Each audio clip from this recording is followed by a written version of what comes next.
तपाईलाई हामी स्वस्तिक नेपाल कन्स्ट्रक्सनसँग काम गर्दा चाहिँ कस्तो अनुभव भयो? एकदमै राम्रो, किनभने यो ठाउँ मेरो लागि नयाँ थियो। नक्सा बनाउनेदेखि हरेक कुरो, कन्स्ट्रक्सन मेटेरियल्स, ल्याबर, हरेक कुरोदेखि म अपरिचित थिएँ।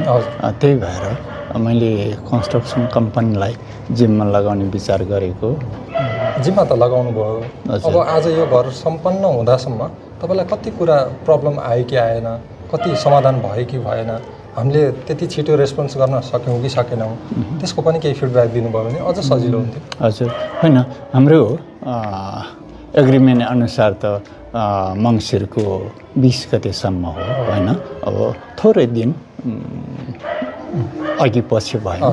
त्यसको लागि अब सामान्य कुरो जस्तो लाग्यो, सामान्य रूपमा लिएछु। अब सामानहरू राख्ने कुरामा सिमेन्टहरूदेखि लिएर छडदेखि लिएर अब कन्स्ट्रक्सन कम्पनीले चाहिँ कतिमा चाहिँ भने जस्तो काम गर्दैनन् भन्ने पनि कतिमा सुनिन्छ नि त। हजुर, भनेको सामानहरू हाल्दैनन्। यो कुरालाई चाहिँ कसरी लिनुहुन्छ? होइन, त्यसमा चाहिँ स्ट्रक्चरको केसमा चाहिँ म एकदमै खुसी छु।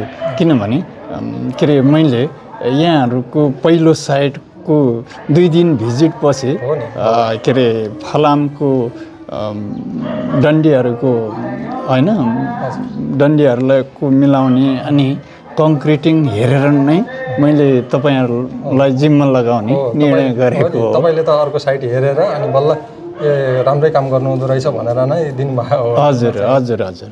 अहिले लास्टमा आइसकेपछि घर सम्पन्न भइसकेपछि अब तपाईँ त अब भोलि या पर्सितिर त सधैँ हुनुहुन्छ। हजुर, यहाँसम्म आउँदा चाहिँ तपाईँलाई आफ्नो घर चाहिँ कस्तो लाग्यो? ठिकै लागेछ, राम्रो लागेछ, राम्रो लागेछ। अब तपाईँले केही सन्देशमूलक केही दिन चाहनुहुन्छ स्वस्तिक नेपाल कन्स्ट्रक्सनलाई? होइन, नयाँ नौलो मान्छेको लागि कन्स्ट्रक्सन कम्पनी राम्रो छ। किनभने मैले अघि पनि भने, होइन, सामानदेखि लिएर मेन पावर, विभिन्न कुराहरू कताबाट ल्याउने, के गर्ने, होइन, सम्पर्कको लागि समस्या होला, होइन, त्यो झन्झट चाहिँ केही पनि गर्नु परेन मलाई। ल, यतिकै लागि जानकारीको लागि धन्यवाद। हजुर, हस्।